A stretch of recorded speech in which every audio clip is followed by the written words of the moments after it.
তখন আল্লাহ রাব্বুল আলামিন এই কুরআনুল কারীমের মধ্যে বলেন, তুমি ছিলে নিষ্প্রাণ, কিন্তু আমি প্রাণ দিয়েছি, আমি তোমাকে একটা প্রাণ দিয়েছি। তারপরে তুমি মানুষ হয়েছ, আমি ইমাম রেজা হয়েছি, আমি বক্তা হয়েছি, কেউ বা আবার গাড়ির ড্রাইভার হয়েছে, কেউ এমপি হয়েছে, কেউ মন্ত্রী হয়েছে। এই জন্য, কারণ প্রাণটা থাকার জন্যতে সে মন্ত্রী হতে পেরেছে, প্রাণটা থাকার কারণে আমি আজকে ওয়াজ করতে পারতেছি। কিন্তু এই জায়গার মধ্যে থেমে নয়, আল্লাহ রাব্বুল আলামিন এর পরের মধ্যে বলে দিয়েছেন, আমি আবার তোমাদের কাছ থেকে প্রাণটা কেড়ে নিব। কিসের মাধ্যমে জানেননি? কার মাধ্যমে? আজরাইলের মাধ্যমে। কার মাধ্যমে? একটু জবানটা খোলেন। জবান যদি না খোলেন, বক্তার সাথে যদি আপনারা কথা না কন, তাহলে কিভাবে ওয়াজ করব? আপনারাও জবানটা খুলতে হইবে। এই জবানের মালিক কে? মুহাব্বতে বলেন, জবানের মালিক কে? এই জবান যিনি দিয়েছেন তিনি কে? আল্লাহ আমাদেরকে বানাইছেন, জবান দিয়েছেন। এই জবানটা যদি আজকে জান্নাতের বাগানের মধ্যে ব্যয় করেন, কোনো অসুবিধা আছে? কিন্তু আজকে যদি এখানে ডান্স পার্টি হইতো, নাচ গান হইতো, তাহলে মানুষ ভরপুর থাকতো, ঠিক না? কিন্তু এখানে আজকে মানুষ কম, কারণ মানুষ দুনিয়াবি কাজে ব্যস্ত। কি কাজে? আল্লাহ এই আয়াতের কথা তারা চিন্তা করে নাই।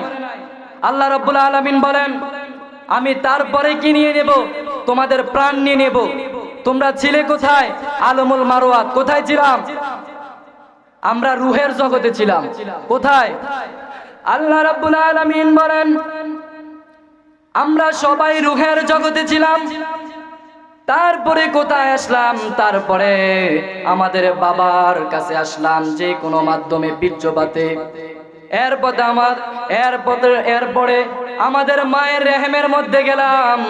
তারপরে এই দুনিয়ার জমিনের মধ্যে আসলাম। তারপর এই দুনিয়ার সফর শেষ করে কবরে যাব।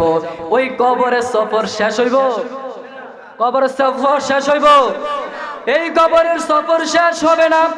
আল্লাহ রাব্বুল আলামিন এই আয়াতের মধ্যে ঘোষণা করে দিলেন, আমি তোমাদেরকে ওই আজরাইলের মাধ্যমে যখন আবার এই প্রাণটা নিয়ে যাব, তারপরে তোমাদেরকে আর কোনো প্রাণ দেওয়া, আবার তোমাদেরকে প্রাণ দেওয়া হবে।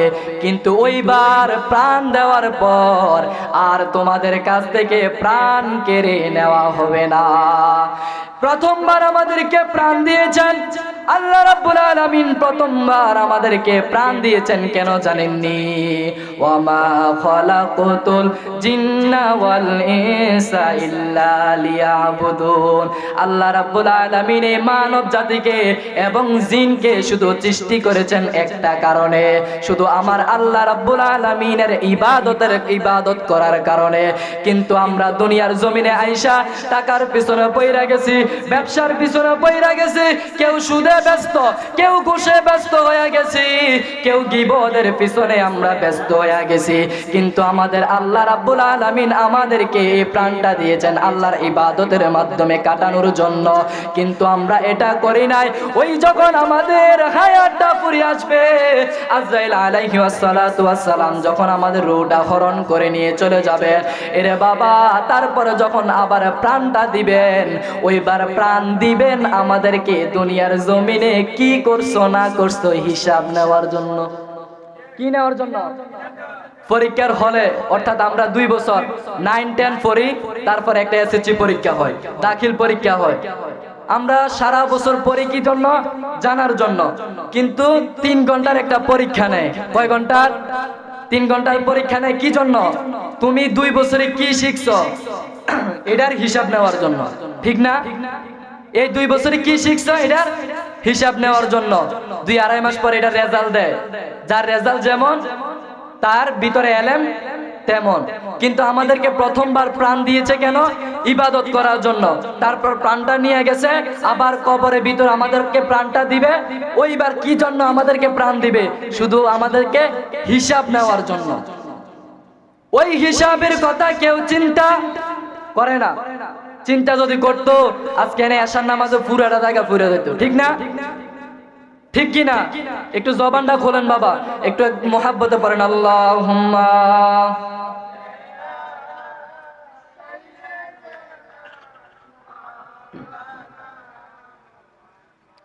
وعلى آل سيدنا গভীর মনোযোগ মুহাব্বত লাগাবেন। আল্লাহ রাব্বুল আলামিন বলেন, মানুষ শুরুতে নিষ্প্রাণ ছিল, আল্লাহ রাব্বুল আলামিন জীবন দিয়েছেন, কিন্তু আবার মৃত্যু আল্লাহ রাব্বুল আলামিন নির্ধারণ করে রেখে দিয়েছেন। আপনি যেই কোনো দুনিয়ার যেই জায়গার মধ্যে যান না কেন, আপনার মৃত্যুটা হবেই মানে হবে। আপনি যদি দুনিয়ার যত গোপন জায়গার মধ্যে লুকান, কিন্তু আপনাকে আজরাইল আলাইহিস সালাতু ওয়াস সালাম পায়া যাইব। আমার আল্লাহ রাব্বুল আলামিন ডাক দিয়া বলেন, আল্লাযী খালাকাল মাউতা ওয়াল হায়াত, আমি হায়াতও দিয়েছি আবার মরণও দেব। কিন্তু তোমরা দুনিয়ার জমিনে যাইয়া আমি আল্লাহ রাব্বুল আলামিনের উপরে ইবাদত করো, আমি আল্লাহ যা তোমার উপরে ফরজ করেছি তা আদায় করো। এরে বাবা, গভীরভাবে একটু খেয়াল করবেন। আল্লাহ রাব্বুল আলামিন শুধু তাই বলেন নাই, শুধু তাই বলেন নাই, পরের আয়াতের মধ্যে আল্লাহ রাব্বুল আলামিন বলেন, লাকাদ কানা লাকুম ফি রাসূলিল্লাহি উসওয়াতুন হাসানা, তোমরা ইবাদত করো এবং আমার হাবিব আকাই নূরপুর হুজুর নূরপুর সাল্লাল্লাহু আলাইহি সাল্লামের উপরে সুন্দরভাবে ঈমান আনো। ঈমান আনে রাসূলের উপর আনুগত্য করো, আমার রাসূলকে আনুগত্য করে আমি আল্লাহ রাব্বুল আলামিনের ইবাদত করো। যদি আমি আল্লাহ রাব্বুল আলামিনের ইবাদত আমার রাসূলকে মাইনা, আমার রাসূল সাল্লাল্লাহু আলাইহি সাল্লামকে অনুসরণ কইরা তোমরা যদি কবরের মধ্যে আসতে পারো, আমি আল্লাহ ওয়াদা কইরা দিলাম, তোমাদেরকে আমি আল্লাহ রাব্বুল আলামিন আমার রাসূলের দিকে তাকায়া, যদি আমার রাসূলের মোহাব্বত তোমাদের ভিতরে থাকে, আমার আল্লাহ ডাক দিয়া বলে, আমার রাসূলের কারণে তোমাদেরকে জান্নাত দিয়া দিব মোহাব্বতে। বলুন সুবহানাল্লাহ। তোমরা পাগলে কে পাগল বলো না, সব পাগল পাগল না, বলেন মোহাব্বতে বলেন, তোমরা পাগল কে পাগল বলো না, সব পাগল পাগল না, কিছু পাগল এমন আছে যারা আল্লাহ নবীর প্রেমে দেওয়ানা, যারা আল্লাহ নবীর প্রেমে দেওয়ানা। ঠিক কিনা? দেখবেন সমাজের মধ্যে যদি মাকে গালি দেওয়া হয় কেউ কোনো প্রতিবাদ করে না, বাবাকে যদি গালি দেওয়া হয় কোনো প্রতিবাদ করে না। এই পৃথিবীর জমিনে যদি আপনি আমাকে গালি দেন আমি প্রতিবাদ করব না, আমার মাকে গালি দিলে আমি প্রতিবাদ করব না, কিন্তু আমার নবীকে যদি গালি দেন খোদা কি কসম আমি এবং নেতা প্রতিবাদ করতে বাধ্য হব। মুহাব্বতে বলেন আল্লাহু আকবার। আপনারা রাজি কিনা? আমার নবীর প্রেম, আমার নবীর মোহাব্বত, এমন মোহাব্বত বাবা, নবীর প্রেমে যদি কেউ কুতুক্তি করে, নবীর প্রেমে যদি কেউ কুতুক্তি করে, আমরা আশিক রাসূল যারা আছি আমরা জানি আমরা গুনাহ করি, আমরা জানি আমরা গুনাহ বেশি করি, কিন্তু আমাদের নবীর মোহাব্বত আমাদের অন্তরের মধ্যে আছে। শাফাআতিহি লি আহলিল কাবাইর মিন উম্মতি, ও উম্মত তোমার ভিতরে যদি আমি নবীর মোহাব্বত থাকে, ও উম্মত তুমি নামাজ পড়ো নাই, হ্যাঁ মানলাম, এরে উম্মত তুমি গুনাহ করেছো, হ্যাঁ মানলাম, আমি হাদিস শরীফের মধ্যে পেয়েছি যদি কোনো বান্দার ভিতরে রাসূলের মুহাব্বত থাকে, আমার রাসূলের মুহাব্বত যদি সরিষা দানা পরিমাণ থাকে, রাসূলের মুহাব্বত থাকলে জান্নাতে আমার নবী হাশরের ময়দানে সুপারিশ করে জান্নাতে নিয়ে যাবেন। মুহাব্বতে বলেন সুবহানাল্লাহ। তাহলে রাসূলের মুহাব্বত দরকার আছে না নাই? মুহাব্বতে বলেন দরকার আছে না নাই? ওই রসুলকে অনুসরণ করে, আতিউল্লাহ ওয়া আতিউর রাসূল, রসুলকে অনুসরণ করাই আমার নবীকে অনুসরণ করা। বলেন সুবহানাল্লাহ। তাহলে আমার রসুলকে অনুসরণ করতে হবে। রসুলকে অনুসরণ করে যদি আপনারা কবরে যেতে পারেন, তাহলে আমার আল্লাহ রাব্বুল আলামিন রসুলের মোহাব্বতে আপনাদেরকে জান্নাত দিতে পারে কি পারে না? দেখবেন আমাদের সমাজের মধ্যে অনেক ঋণী আছে, অনেক ঋণী মানুষ আছে। আমার আল্লাহ কিন্তু চাইলেই তাদেরকে হঠাৎ করে এই ঋণগুলো মুক্ত করে দিতে পারে। ঠিক কিনা? আল্লাহ চাইলেই সব সম্ভব, আল্লাহ না চাইলেই সম্ভব নয়। কিন্তু আপনার ভিতরে রসুলের মোহাব্বত থাকতে হবে, আল্লাহর উপর তাওয়াক্কুল থাকতে হবে, আল্লাহকে বিশ্বাস করতে হবে যে আমার আল্লাহ রাব্বুল আলামিন আমাকে এটা দান করবে। আল্লাহর উপর যদি আপনি বিশ্বাস আনয়ন করেন তাহলে আল্লাহ রাব্বুল আলামিন আপনাকে দিতে বাধ্য হবে। আমরা চাওয়ার মতো চাইতে পারি না আল্লাহর কাছে। দেখবেন ছোট ছোট বাচ্চাগুলো যখন মা বাবার কাছে বায়না করে, এরে বাবা আমার চিপস কিনা দাও, দেখবেন বাবা যদি প্রথমবার না কিনে দেয়, দ্বিতীয়বার দেখবেন সন্তান মাটির মধ্যে গোদ দিয়ে দেয়, ঠিক না? তখন বাবা কিনে দিতে বাধ্য হয়। ঠিক তেমন ভাবে আপনি যদি আল্লাহ রাব্বুল আলামিনের দরবারে কাতর বিতর হয়ে চাইতে পারেন, আমি বিশ্বাস রাখি আল্লাহ রাব্বুল আলামিন আপনাকে ধন সম্পদ দৌলত দিতে পারে কি পারে না। কিন্তু আমাদের সমাজে মানুষ শুকরিয়া আদায় করে না। যে শুকরিয়াটা আদায় করার দরকার শুকরিয়া আদায় করে না। আল্লাহ রাব্বুল আলামিন যে নিঃশ্বাস দিয়েছেন, আপনি একটু চিন্তা করেন, হসপিটালের বেডে চাইলে দেখা যায় কত রকমের মানুষ, ঠিক না? মানুষ নিঃশ্বাস কিনা দিতে হয়, অক্সিজেন কিনা দিতে হয়, কিন্তু আমাদেরকে আল্লাহ রাব্বুল আলামিন এমন ভাবে নিঃশ্বাস দিতেছে, বাহির করতেছি, ভিতরে ঢুকাইতেছি, কোনো টাকা লাগতেছে? কারেন্টের পাকার নিচে বসলে বিল দেওয়া লাগে, ঠিক না? কিন্তু যখন আপনি কারেন্টের বিল দেওয়া লাগে, কিন্তু এই যে নদীর এই প্রকৃতির হাওয়া খাইতেছেন, বিল দিতেছেন, এটা আল্লাহ রাব্বুল আলামিনের একটা অশেষ নিয়ামত। বলেন সুবহানাল্লাহ। আল্লাহ রাব্বুল আলামিন আমাদেরকে এই নিয়ামতে থাকার তৌফিক করুক, সকলে বলেন আমিন। গভীর মনোযোগ খেয়াল করবেন, আমরা এমন একজন নবী পেয়েছি যেই নবীকে আমার আল্লাহ রাব্বুল আলামিন কুরআনুল কারীমের মধ্যে বলে দিয়েছেন, ওয়া মা আরসালনাকা ইল্লা রাহমাতাল লিল আলামিন। হে হাবিব, আমি আপনাকে রাসূল হিসাবে দুনিয়ার জমিনে রহমত হিসাবে প্রেরণ করেছি। আপনি আমি যেইভাবে এসেছি আমার নবী ওইভাবে আসেনি। আমার নবী আপনি আমি দুনিয়ার জমিনে আমাদের প্রস্রাব গুলো না পাক, কিন্তু আমার নবীর প্রস্রাব মোবারক পাক। সুবহানাল্লাহ।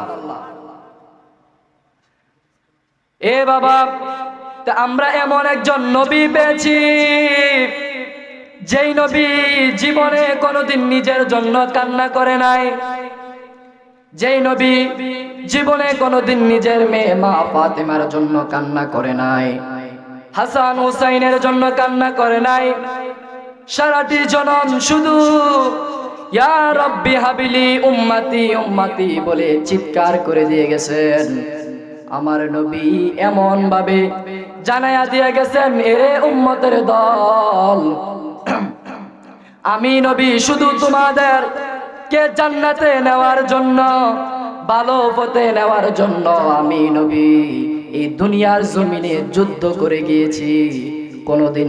কোনোদিন কিছু আমার আল্লাহর দরবারে আমার জন্য চাই নাই, কিন্তু তোমাদের জন্য চেয়েছি।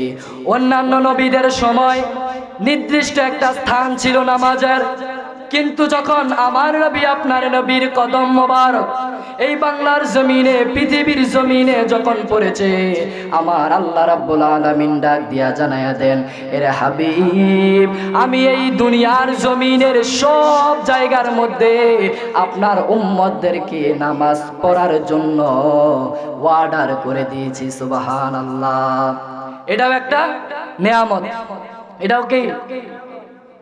অন্যান্য নবীদের সময় নির্দিষ্ট স্থান ছিল, এখন আপনি চাইলে ক্ষেতের মধ্যেও নামাজ পড়তে পারেন। দেখবেন অনেক মুরব্বীরা আছে, আজানের টাইম হইলে ওযু বানাইয়া গামছাটা বিছাইয়া নামাজ পড়ালা, ঠিক না? কি জন্য হয়েছে? শুধু একমাত্র আমার নবীর কারণে। বলেন সুবহানাল্লাহ। ওই নবীর মোহাব্বত আমাদের অন্তরে থাকার দরকার আছে না নাই? যেই নবীজি আমাদের জন্য জিহাদের ময়দানে জিহাদ করেছেন, এই যেই নবীজি আমাদের জন্য এত সুন্দর করে আমার আল্লাহ রাব্বুল আলামিনের দরবারে কাতর বিতর হয়ে কান্না করেছেন, এরে বাবা, ওই নবীকে যদি আপনি কষ্ট দেন, আপনি যদি ওই নবীকে কষ্ট দেন, খোদা কি কসম আমার আল্লাহ রাব্বুল আলামিন সহ্য করবেন না। বলেন আল্লাহুম্মা সাল্লি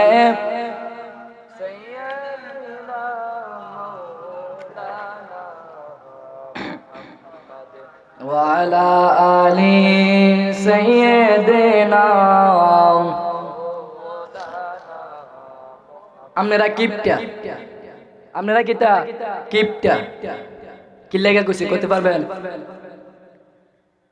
আপনারা হইছেন কিপটা। আমি আপনাদের কাছে টাকা চাইছি, সম্পদ চাইছি, আপনাদের সাথে আমার কোনো দ্বন্দ্ব আছে, জায়গা নিয়ে দ্বন্দ্ব, তাহলে দুরূদ শরীফ পড়তে আপনাদের এরকম লাগে কা?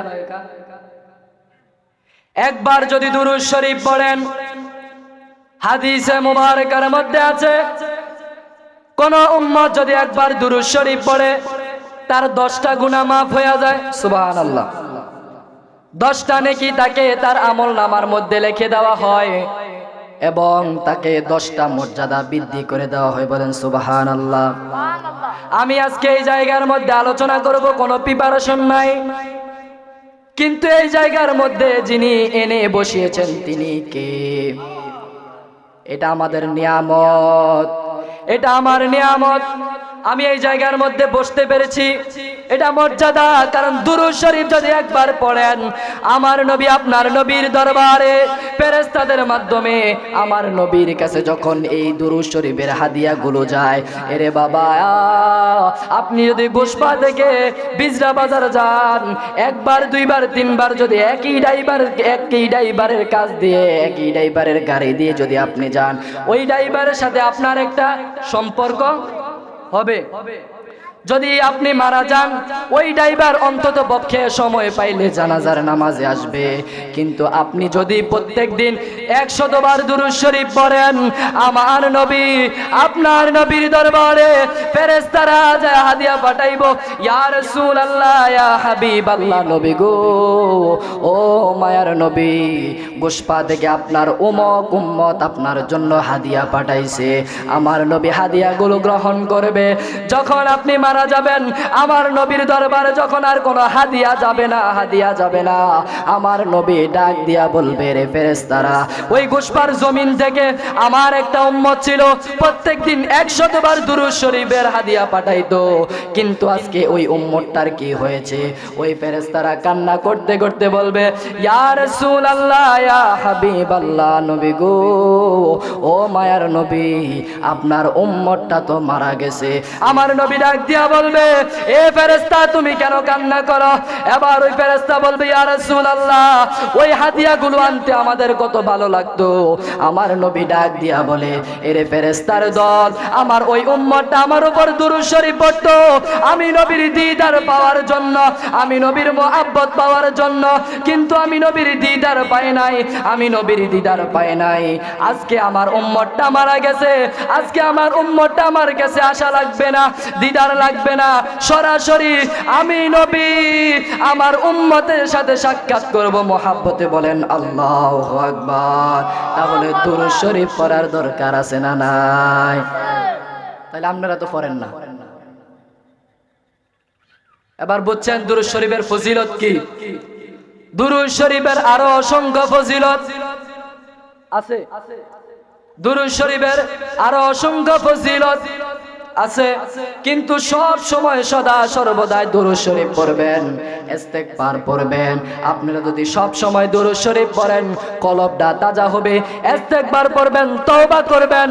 আপনারা যদি ইস্তেগফার পড়ে মারা যাইতে পারেন, দুরূদ শরীফের আমল করে মারা যাইতে পারেন, আপনার কবরটা জান্নাতের আলোতে আলোকিত হয়ে যাবে। মুহাব্বতে বলুন আল্লাহু আকবার। আর সদা সর্বদা নামাজ আদায় করবেন। কি আদায় করবেন? সদা সর্বদা নামাজ আদায় করবেন। নারায়ে তাকবীর, নারায়ে রিসালাত, নারায়ে রিসালাত। আমাদের মাঝে আমন্ত্রিত জুবাইর রহমান আনসারী হুজুর আগমন করেছেন, সকলে একবার বলি মারহাবা।